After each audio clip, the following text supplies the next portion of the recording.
Capítulo 9. Dolor y placer. En algún momento de nuestras vidas, cada uno de nosotros ha envidiado a los animales que viven, sufren, disfrutan de la vida y mueren sin hacer un problema de ello. Sus vidas parecen ser simples y sin complicaciones. Su secreto reside en que están muy ocupados haciendo lo que estén haciendo en ese momento, sin que se les pase por la cabeza preguntarse si se están divirtiendo o si la vida tiene algún significado. La felicidad para el ser humano consiste no solo en disfrutar de la vida en el presente, sino en la seguridad de que tiene todo un futuro prometedor de alegrías por delante.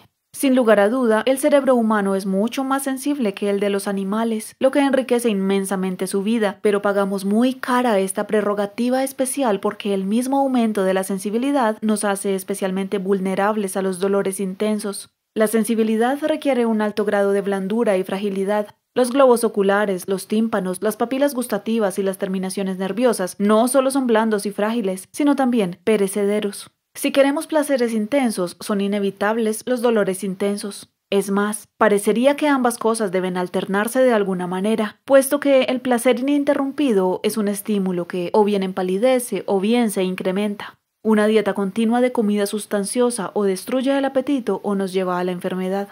El que no queramos sufrir para obtener nuestros placeres hace que la vida que vivamos sea una contradicción y genere conflictos. La mayor parte de la actividad humana va encaminada a hacer permanentes aquellas alegrías y experiencias que son adorables precisamente porque cambian. La música es una delicia por su ritmo y fluidez. En el momento en que detienes la fluidez y prolongas una nota o un acorde más allá de su tiempo, se destruye el ritmo. Esforzarse por eliminar el cambio es trabajar contra la base misma de la vida. El verdadero problema de la vida no procede de una sensibilidad momentánea al dolor, sino de nuestra conciencia del tiempo y de su duración.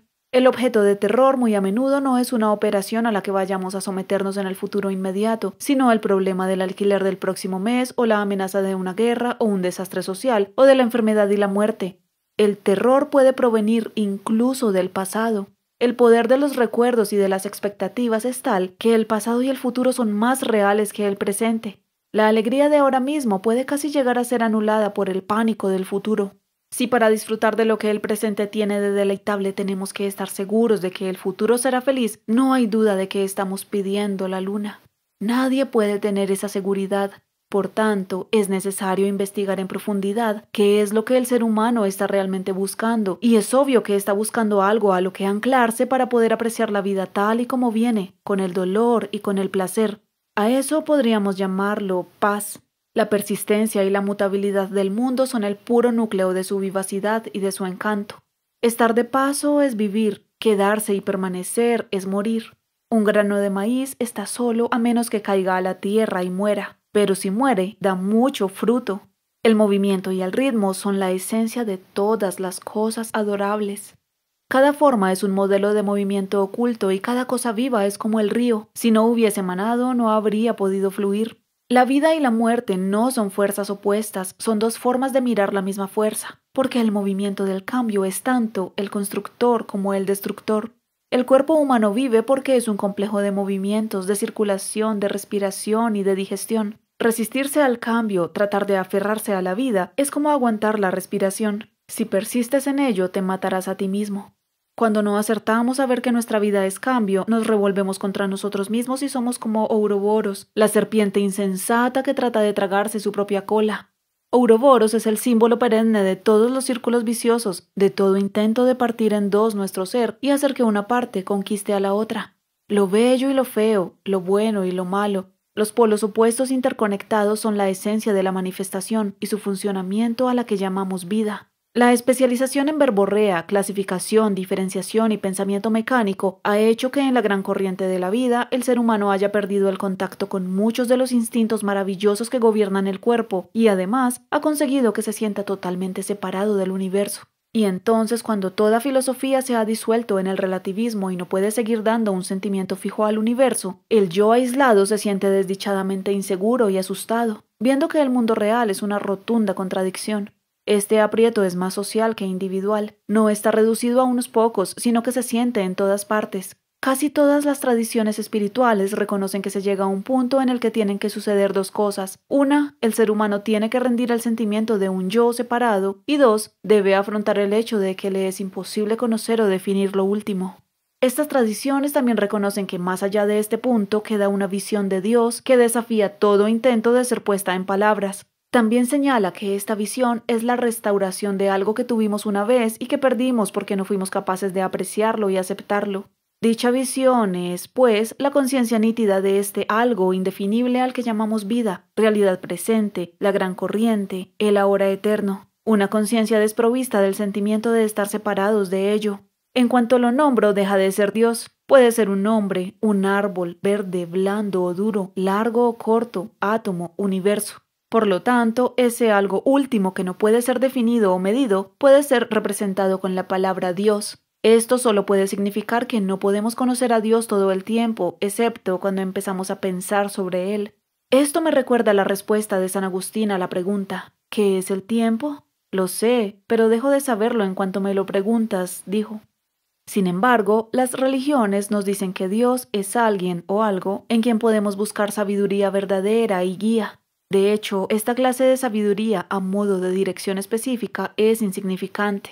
No aprendimos a respirar, a tragar, a ver, ni la sangre circula. Se digiere la comida o se resiste a la enfermedad por decreto. Todas estas cosas se hacen a través de procesos complejos y maravillosos a los que ningún ser libresco ni habilidad técnica puedan replicar. Esa es la sabiduría real, pero el cerebro tiene muy poco que ver con ella. Las palomas mensajeras pueden volver a sus palomares desde distancias muy lejanas. Las aves migratorias vuelven a los mismos lugares año tras año, y las plantas pueden idear unos mecanismos extraordinarios para diseminar sus semillas en el viento sin necesidad de aparatos tecnológicos ni cálculos de predicción. Y aunque pudieran hablar, no podrían explicar cómo lo hacen, mejor de lo que el hombre puede explicar cómo late su corazón. Podríamos describir la enfermedad especial del ser humano civilizado como un bloqueo o cisma entre su cerebro, el córtex, y el resto de su cuerpo.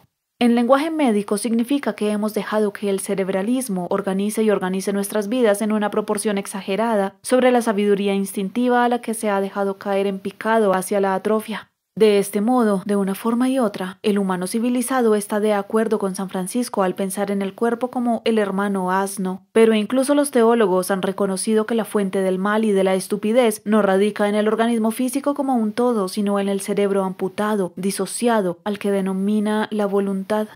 El deseo humano es insaciable. Estimulamos nuestros órganos sensoriales hasta hacerlos insensibles, de manera que hay que usar estimulantes cada vez más fuertes para que el placer continúe.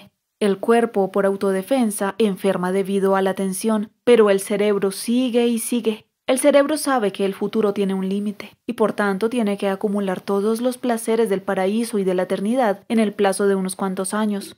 La conciencia primaria, la mente básica que conoce más la realidad que las ideas sobre ellas, no conoce el futuro, vive completamente en el presente y no percibe nada más de lo que es en el momento presente.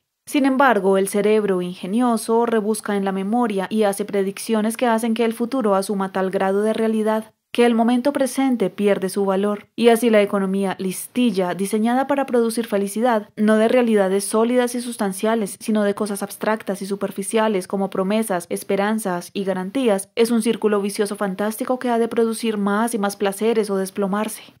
El cerebro es lo bastante listo como para ver el círculo vicioso en el que se ha metido, pero no puede hacer nada al respecto.